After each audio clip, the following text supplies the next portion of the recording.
നമസ്കാരം. മലയാളി വാർത്തയിലേക്ക് സ്വാഗതം. ഹർത്താലിനെതിരെ സ്വമേധയാ കേസെടുത്തിരിക്കുകയാണ് ഇപ്പോൾ ഹൈക്കോടതി. ഹർത്താൽ ആഹ്വാനം ചെയ്തവർക്ക് നോട്ടീസ് നൽകിക്കഴിഞ്ഞു. ഇന്ന് വൈകിട്ട് DGPയോട് റിപ്പോർട്ട് സമർപ്പിക്കാൻ നിർദ്ദേശം നൽകിയിട്ടുണ്ട്. ഹർത്താലിൽ നടന്ന അതിക്രമങ്ങളിലാണ് കേസ് എടുത്തിരിക്കുന്നത്. ജസ്റ്റിസുമാരായ ബസന്ത് ബാലാജി, P. കൃഷ്ണകുമാർ എന്നിവരുടെ അവധിക്കാല ഡിവിഷൻ ബെഞ്ചാണ് കേസെടുത്തത്. കണ്ണൂർ അഞ്ചരക്കണ്ടി ഡെന്റൽ കോളേജിൽ വിദ്യാർത്ഥി നിതിൻ രാജിന്റെ മരണത്തിൽ പ്രതിഷേധിച്ച് ആക്ഷൻ കൗൺസിൽ ആഹ്വാനം ചെയ്ത ഹർത്താലിൽ സംസ്ഥാനത്ത് വിവിധ സ്ഥലങ്ങളിൽ ശക്തമായ പ്രതിഷേധം ഉണ്ടായി. സമര അനുകൂലികൾ വാഹനങ്ങൾ തടഞ്ഞതോടുകൂടി പല ഇടങ്ങളിലും ഗതാഗത കുരുക്ക് ഉണ്ടായി. ചിലയിടങ്ങളിൽ പോലീസുമായി പ്രതിഷേധക്കാർ വാക്കുതർക്കം ഉണ്ടായി. ചിലയിടങ്ങളിൽ പ്രതിഷേധക്കാരെ പോലീസ് അറസ്റ്റ് ചെയ്ത് നീക്കിയിരുന്നു. തിരുവനന്തപുരത്ത് കഴക്കൂട്ടം മുതൽ കണിയാപുരം വരെ വലിയ രീതിയിലുള്ള ഗതാഗത കുരുക്കുണ്ടായി. Vellore Institute of Technology engineering entrance പരീക്ഷ എഴുതേണ്ട വിദ്യാർത്ഥികളും ആശുപത്രിയിലേക്ക് പോകാനുള്ളവരുമടക്കം കുരുക്കിൽ കുടുങ്ങിയിരുന്നു. ഹർത്താൽ ദിനത്തിൽ കട തുറന്നതിന്റെ പേരിൽ വ്യാപാരിയെ കടയ്ക്കുള്ളിലിട്ട് പൂട്ടി ഷട്ടർ അടച്ച് ഹർത്താൽ അനുകൂലികളുടെ അതിക്രമവും നടന്നിരുന്നു. മാന്നാറിൽ പെറ്റ്സ് ആക്സറീസ് കട നടത്തുന്ന അനിൽ മാനറിന് നേരെയാണ് ആക്രമണം ഉണ്ടായത്. കടയ്ക്കുള്ളിലിരുന്ന അനിലിനെ പുറത്തുനിന്ന് എത്തിയവർ ഷട്ടർ ബലമായി അടച്ച് പൂട്ടുകയായിരുന്നു.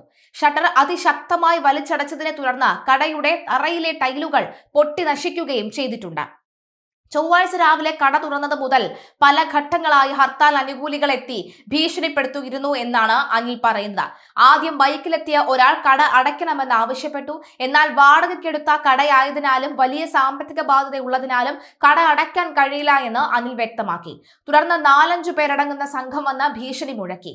പോലീസ് സ്ഥലത്തെത്തി മടങ്ങിയതിന് പിന്നാലെ 200ഓളം വരുന്ന വലിയൊരു സംഘം സ്കൂട്ടറുകളിലും ബൈക്കുകളിലുമായി ആക്രോശിച്ചെത്തുകയായിരുന്നു. അങ്ങനെയാണ് ഭീകരാന്തരീക്ഷം സൃഷ്ടിച്ച് സംഘം അനിൽ കടയ്ക്കുള്ളിൽ ഇരിക്കെ തന്നെ ഷട്ടർ ബലമായി വലിച്ചടച്ചത്. പുറത്തുനിന്ന് ഷട്ടർ ലോക്ക് ചെയ്ത ശേഷം സംഘം സ്ഥലം വിട്ടു. പിന്നീട് CIയെ ഫോണിൽ വിളിച്ച് വിവരമറിയിച്ച ശേഷമാണ് അനിൽ പുറത്തിറങ്ങിയത്. ബലമായി ഷട്ടർ അടച്ചതിനെ തുടർന്ന് കടയിലെ ടൈലുകൾ പൊട്ടി നാശനഷ്ടങ്ങൾ സംഭവിച്ചിട്ടുണ്ട്. ഒരു ദിവസത്തെ വരുമാനം പോലും ജീവിതത്തെ ബാധിക്കുന്ന സാധാരണക്കാരനാണ് ഞാൻ. ഒരുപാട് കടബാധ്യതകളുണ്ട്. കട അടച്ചിട്ടാൽ ഞാനും ആത്മഹത്യയുടെ വക്കിലെത്തും. അതുകൊണ്ടാണ് കട തുറന്നത്. ഭീഷണിപ്പെടുത്തി എന്നെ അകത്തിട്ട് പൂട്ടിയതോടുകൂടിയാണ് പ്രതിഷേധം തുടരാൻ തീരുമാനിച്ചത് എന്ന് അനിൽ പറയുകയാണ്. കയ്യേറ്റത്തിന് മുതിർന്നെങ്കിലും മാനസികമായി തളർത്തുന്ന രീതിയിലുള്ള പെരുമാറ്റമാണ് ഉണ്ടായതെന്നും കണ്ടുപരിചയമില്ലാത്ത പുറത്തുനിന്നുള്ളവരാണ് ആക്രമണത്തിന് പിന്നിലെന്നും അദ്ദേഹം ആരോപിച്ചു.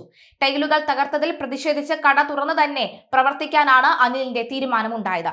തീർച്ചയായിട്ടും ഇതൊക്കെ തന്നെ കേരളത്തിൽ നടത്തിക്കൊണ്ടു പോകാൻ കഴിയാത്തതാണ്. കാരണം ഒരു സമര കേരളം, ഹർത്താൽ കേരളത്തിൽ നിന്നും വളരെ കഷ്ടപ്പെട്ടാണ് കേരളം ഇന്ന് കാണുന്ന നിലയിലേക്ക് നമ്മൾ കൊണ്ടെത്തിച്ചത്. കാരണം ഈ തുമ്മിയാലും ചീറ്റിയാലും ഹർത്താൽ നടത്തിയിരുന്ന നമ്മുടെയൊക്കെ ഒരു കാലം ഉണ്ടായിരുന്നു.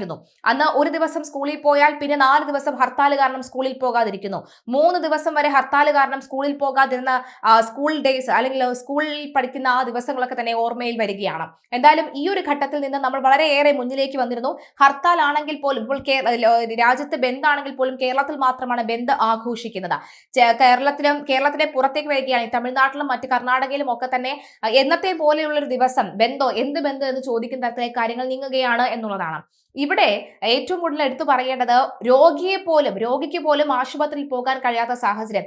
രോഗിക്ക് ആഹാരം കൊണ്ട് കൂട്ടിരിക്കാൻ പോയവരോട് സമര അനുകൂലികൾ ചോദിച്ച ചോദ്യമാണ്, രോഗിയെ നോക്കാൻ അവിടെ ഡോക്ടറോട് തൽക്കാലം നിങ്ങൾ പോകണ്ട എന്നാണ് സമര അനുകൂലികൾ പറഞ്ഞത്.